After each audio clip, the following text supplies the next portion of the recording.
అందం, ఆరోగ్యం, ఆత్మవిశ్వాసం అనూస్తో సాధ్యం. ట్రాన్స్ఫర్మేషన్ సర్వీసెస్ పైన ఫ్లాట్ 50% డిస్కౌంట్. అనూస్ సిన్స్ 1982. జై శ్రీకృష్ణ.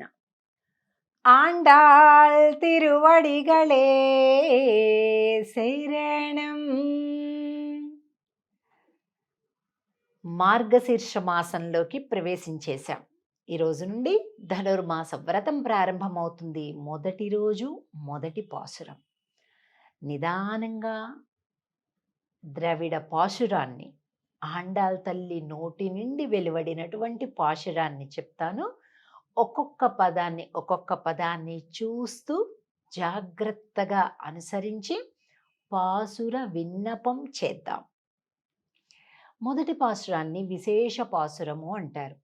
మామూలుగా 2 సార్లు చదవాలన్నమాట. మేము ఇప్పుడు ఒక్కసారి చదువుతాం, కానీ మీరు దీన్ని 2 సార్లు చదవాలి. కొన్ని విశేష పాసురాలు ఉంటాయి. 1వ పాసురం, 3వ పాసురం, 16వ పాసురం, 18వ పాసురం, 24వ పాసురం, 27, 28, 29, 30 ఈ పాసురాలు. వీటన్నింటినీ విశేష పాసురాలు అంటారు. సరే, మొదటి పాసురం ప్రారంభించుకుందాం. నిదానంగా, తొందరపాటు లేకుండా చక్కగా పుస్తకాన్ని చూస్తూ మనం ఒక్కొక్క శబ్దాన్ని పలుకుతూ అర్థాన్ని కూడా క్లుప్తంగా తెలుసుకుందాం. పాశురం చదివేటప్పుడు ఆ అర్థాన్ని అనుభవిస్తూ, భావన చేస్తూ మళ్ళీ తిరిగి రెండోసారి చదవండి. మార్గళి తింగళ్ மதி நிறைந்த நன்னாளால்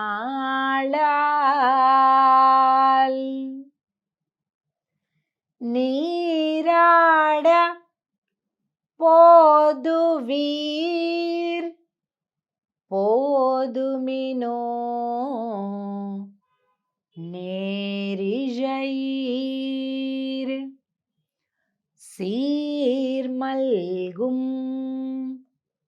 ஆய்ப்பாடி செல்வச் சிறுமீர்கள்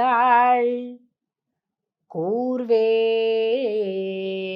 கொடும் தொழிலன் நந்தகோபன் குமரன்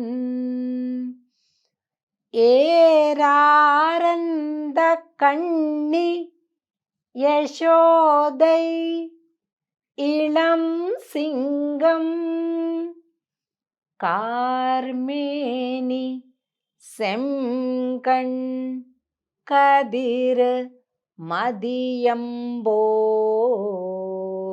முகத்தான் நாராயணனே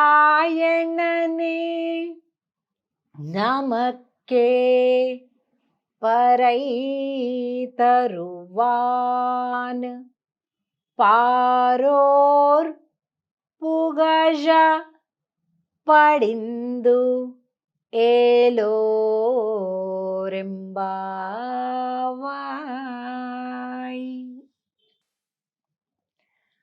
మార్గళి తింగళ్. ఈ మాసానికి ఏం పేరు? మార్గశీర్ష మాసము అని కూడా పేరు. శ్రీమద్ భగవద్గీతలో కృష్ణ భగవానుడు చెప్పాడు, మాసానాం మార్గశీర్షోహం. నేను అన్ని మాసాలలోకి కూడా మార్గశీర్ష మాసము నా రూపమే, నేనే అని చెప్పాడు స్వామి. అటువంటి దివ్యమైన మాసం వచ్చిందమ్మా.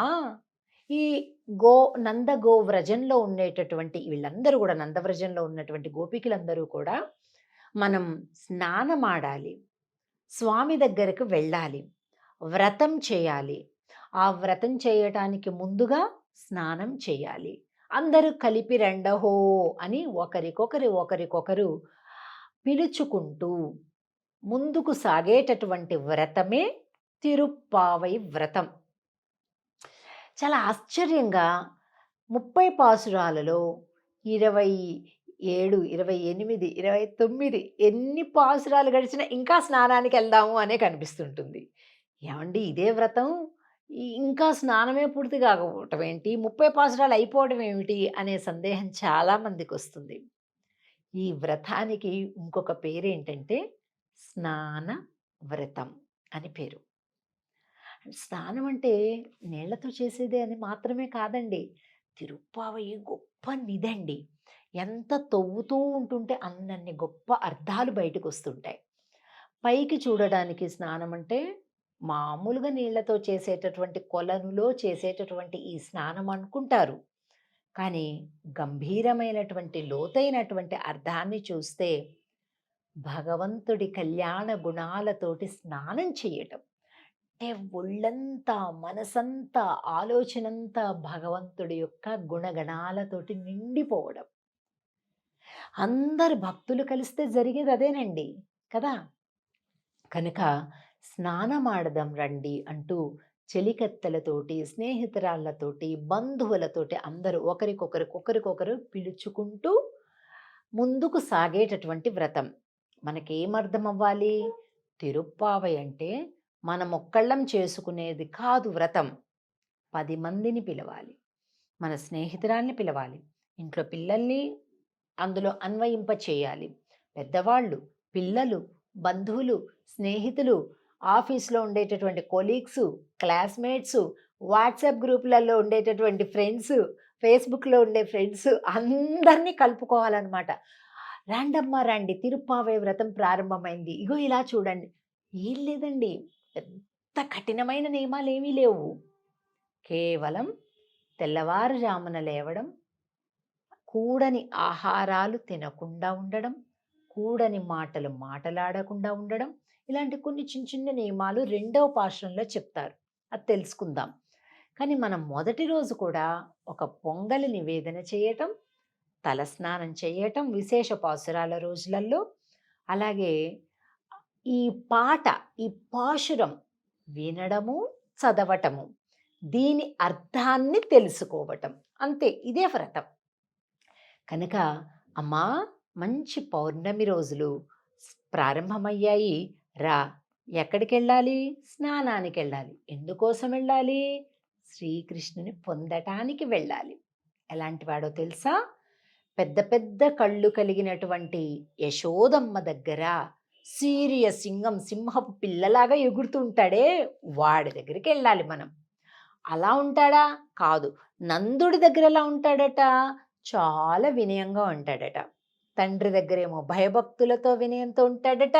తల్లి దగ్గరేమో ఎగిరెగిరి పడుతూ ఉంటాడట.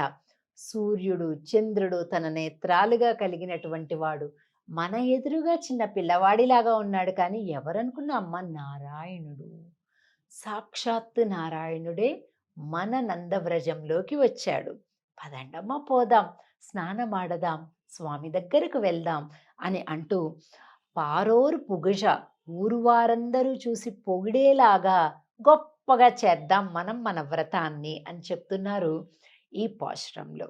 కనుక ఈ పాశురాన్ని చక్కగా నిదానంగా మళ్ళీ తిరిగి ఇప్పుడు ఈ పదాల అర్థాలను భావన చేసుకుంటూ రెండవసారి కూడా చదవండి. జై శ్రీకృష్ణ. ఆండాళ్ తిరువడిగళే